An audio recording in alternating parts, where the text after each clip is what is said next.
अस्सलाम वालेकुम जी, अस्सलाम वालेकुम। क्या हाल चाल है जी आप सबके? मैं खैरियत से। अल्लाह पाक आप सबको भी अपने हिफ्ज़-ओ-मान में रखे जी, आमीन।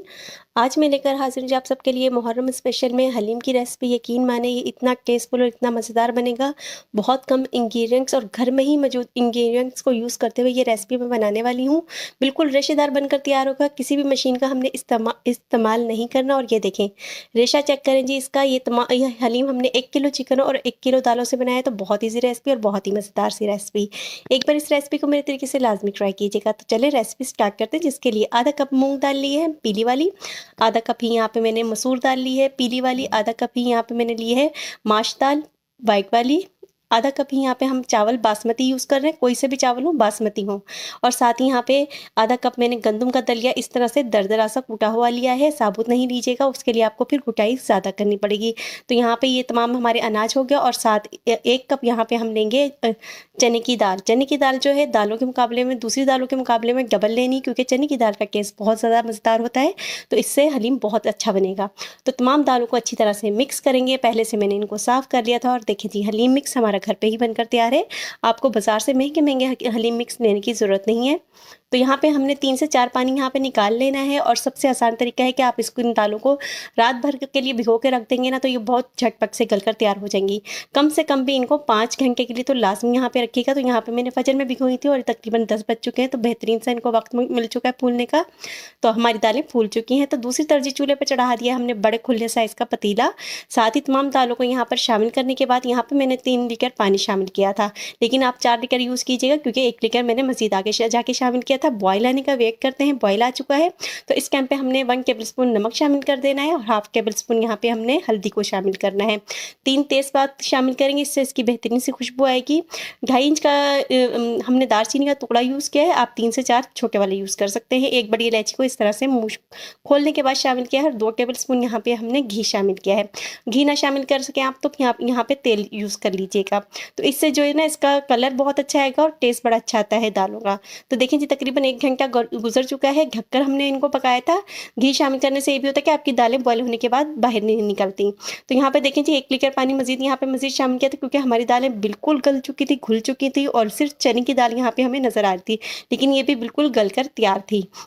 तो यहाँ पे जो हमने तमाम गरम मसाले शामिल किए थे ना इसमें साबुत वाले, वो तमाम निकाल देंगे। और इस घोटने को यूज़ करते हुए इसको घोटा लगाएंगे तकरीबन आधे से पौने घंटे तक, क्योंकि जितना अच्छा आपका घोटा लगेगा ना दालों में, उतनी ज़बरदस्ती आपकी हलीम बनकर तैयार होगी। तो देखें जी, हमारी दालें घुट चुकी हैं, तो इनको करते हैं साइड पे। दूसरी तरफ जी ले ली हमने कढ़ाई, इसमें शामिल कर दिया है 1.5 कप कुकिंग ऑयल। इसमें से आधा कप हम बाद में निकाल लेंगे। तो यहाँ पे आधा किलो प्याज लिया था, जिनको छीलने के बाद धो लिया था और उसके बाद खुश्क करने के बाद स्लाइस किया था। बेहतरीन सा अगर आपने डार्क ब्राउन यहाँ पे कलर लेकर आना है, तो यहाँ पे जो प्याज है ना, अच्छा कलर लाने के लिए इनको धोने के बाद खुश्क लाजमी कीजिए। क्या करें, क्योंकि कटिंग करने से पहले इनको धो लिया करें, यानी कि जब हमने प्याज छीलते हैं ना, उसी वक्त धो लिया करें। और देखें चम्मच हिलाते हुए यहाँ पे हमने इनको पकाना है फुल हाई फ्लेम पर, उसके बाद मीडियम फ्लेम पे। तो इस तरह से बेहतरीन सा कलर आ जाएगा। तो यहाँ पे तमाम कलर बेहतरीन सा आ चुका है। तो इस तरह से तमाम प्याज को लेके दबाकर जितना ऑयल है ना, इसमें से निकाल देना है। इससे ये होगा कि आपका जो प्याज है ना, वो जितनी भी देर रखा रहे क्रंची ही रहेगा, क्रिस्पी ही रहेगा। अगर आपने ऑयल को ना निकाला तो ये सॉफ्ट हो जाता है। तो इस तरह से फैला लेंगे ताकि जल्दी से हमारा ये प्याज है जो क्रंची क्रंची और क्रिस्पी क्रिस्पी हो जाए।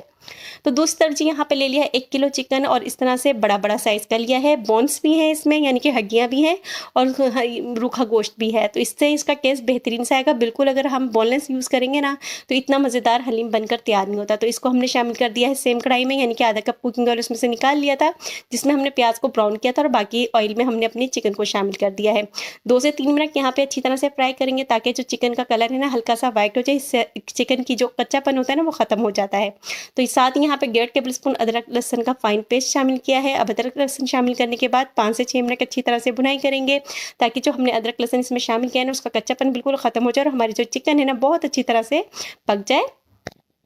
अब यहाँ पे कुछ स्पाइसेस चाहिए, जिसमें हाफ टेबल स्पून यहाँ पे मैंने ली है हल्दी, हाफ टेबल स्पून हम पहले यूज़ कर चुके हैं, हाफ टेबल स्पून ही नमक यूज़ किया है।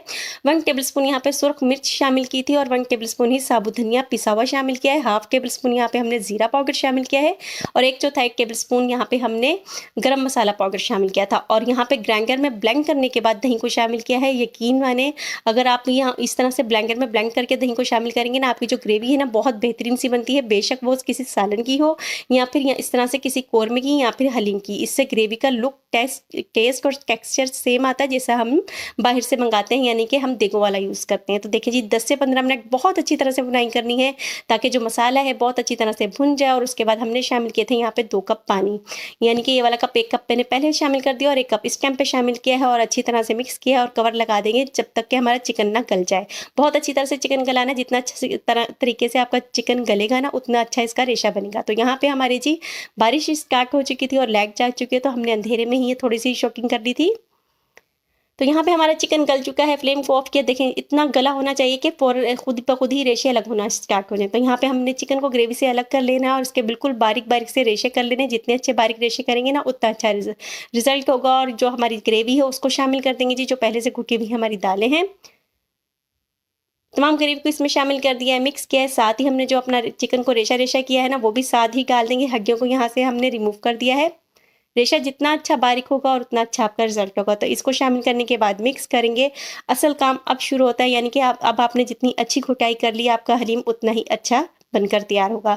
अगर आपने झटपट से खाना है तो यहाँ पे ब्लेंडर में ब्लेंड कर लीजिए, हैंड ब्लेंडर से ला दीजिए, लेकिन हमने यहाँ पे घोटने से घोटा था। इससे इसका टेक्सचर, लुक और टेस्ट सेम बाजार जैसा आएगा। जो आप महंगे महंगे बाजारों से हलीम ला के खाते हैं ना उससे ज़्यादा मज़ेदार, उससे ज़्यादा टेस्टफुल होकर तैयार होगा। तो यहाँ पर तकरीबन मैंने 1 घंटा यहाँ पर घोटा लगाया था और देखें जी बेहतरीन सा हमारा हलीम, बेहतरीन सा ज़बरदस्त सा look, colour, taste, texture check करके सेम है ना हलीम जैसा हम बाजार से लाकर खाते हैं। रेशा चेक करें जी हमारे हलीम में कितना बेहतरीन सा बना था। ये इससे होता है कि आपकी जो बोटियों के पीसीस हो ना वो बड़े बड़े साइज़ के होंगे ना तो उतना अच्छा हमारा रेशा बनकर तैयार होगा। तो ये तमाम लौसमात के साथ हमने इसको सर्व किया था, यानी कि धनिया, पुदीना और ब्राउन की हुई प्याज, चाट मसाला और हरी मिर्च, कटी हुई हरी मिर्चों के साथ हमने यहाँ पे इसको सर्व किया था। तो बहुत ईजी रेसिपी और बहुत ही मज़ेदार सी रेसिपी। एक बार इस रेसिपी को मेरे तरीके से लाजमी ट्राई कीजिएगा। इसके साथ ही इजाज़त।